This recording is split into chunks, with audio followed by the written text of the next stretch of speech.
Just wanted to be real quiet for a second and let y'all hear the wonderful rain on the tin roof sound that you get from my bus. Yeah, that was nice. Wanted to show you real quick. We are going ahead and trying to do some more installing of the electrical. I'm going to go back here and show you the gigantic power cord that we ordered from Amazon. It's really great the way it came. I've got it run now up into the box. This is see how thick this is. Like, there's my pinky and there's that. This is 8.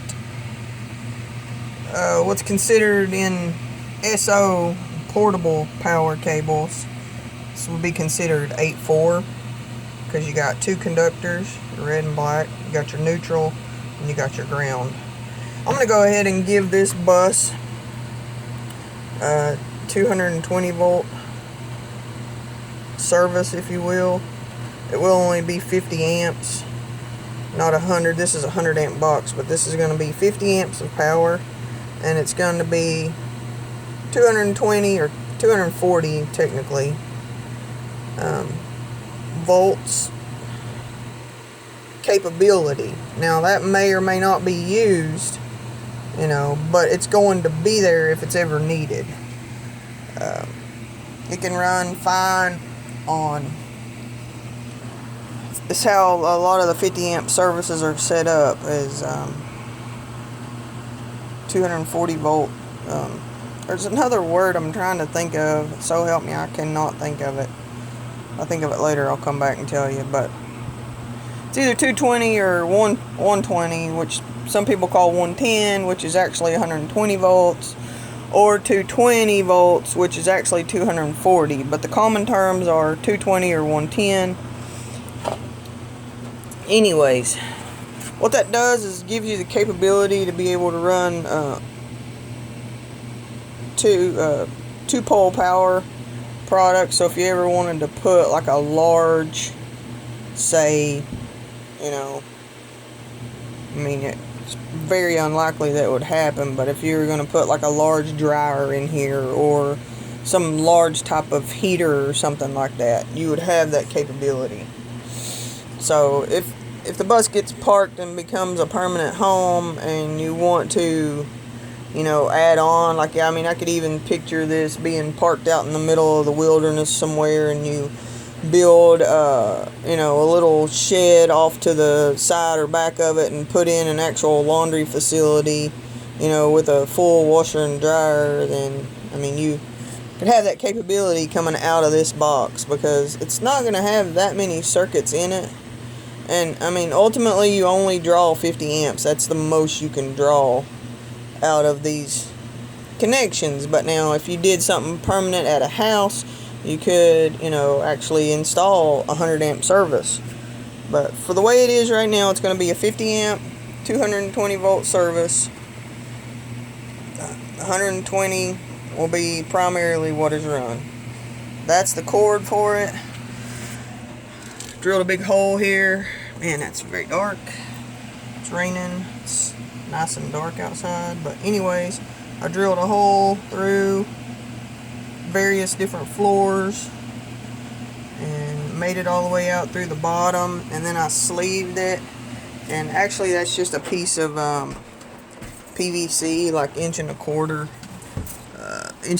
piece of a stub with a little lip around the edge. And just so happened that we had it, and it just fit in there like exact like a glove, so it was cool. So I just slid that down in there and sleeved it. That way the wire is actually protected. So I'm going to, because I really want to show you guys where it's coming out on the bottom and how it's going to be connected. Even though it's raining, I am going to go out. But I will show you this first. These are the ends that we got. One female and one male. And I'll go outside here in a minute and show you where the wire's going to be stubbed out, or cable. And what I'll do is I will cut off and leave just like, you know, probably 18-inch pigtail hanging out of the bottom. And I'll put this female end on that. And I'm going to put a hanger bracket underneath there where you can hang it up during driving. We can strap it up and secure it so it's not just dangling. But then I'll take the other end of the other end that I cut, and I'll go ahead and install this on that, and that way these two can marry up right there underneath the bus. And it's going to give us probably about this particular cable was a great find actually on Amazon. It was like only $104. These cables are pretty expensive. I'll have to find out what the brand of it was and give you an update, but it's like 104 something. And it's 36 feet long, and then the end of it was just like loose, like a pigtail, like what I just showed you up inside the box. That was loose, so the cable itself just had one end on it. So here it is, right here in all its glory, getting its first rained on time.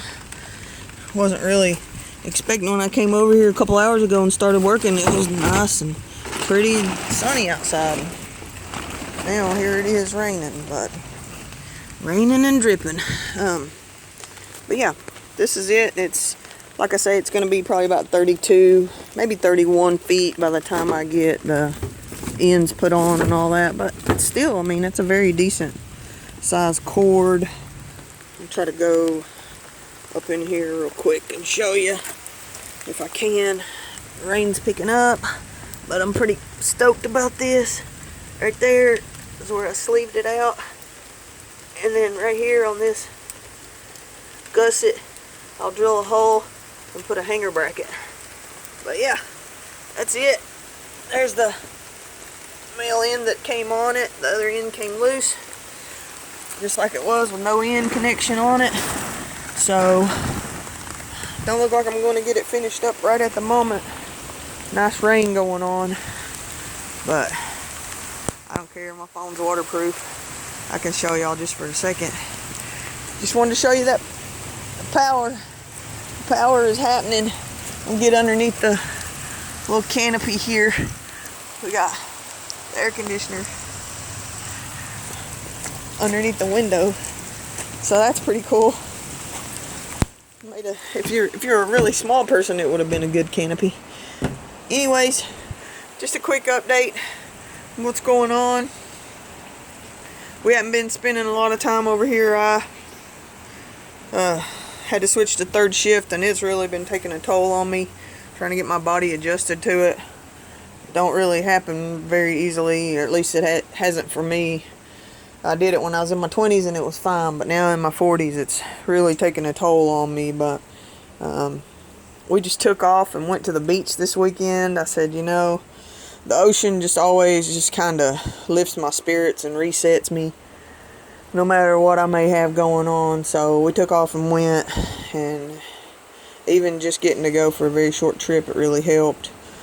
Made it back into town yesterday evening, took a quick nap, and went to work and worked all night, and woke up feeling much more energized on 6 hours of sleep today than I felt all week. On like last week I was sleeping like 11 and 12 hours a day. It was ridiculous. So anyways, that's just a quick update on the electrical, and just letting y'all hear the nice pitter patter of the raindrops. So check back for updates.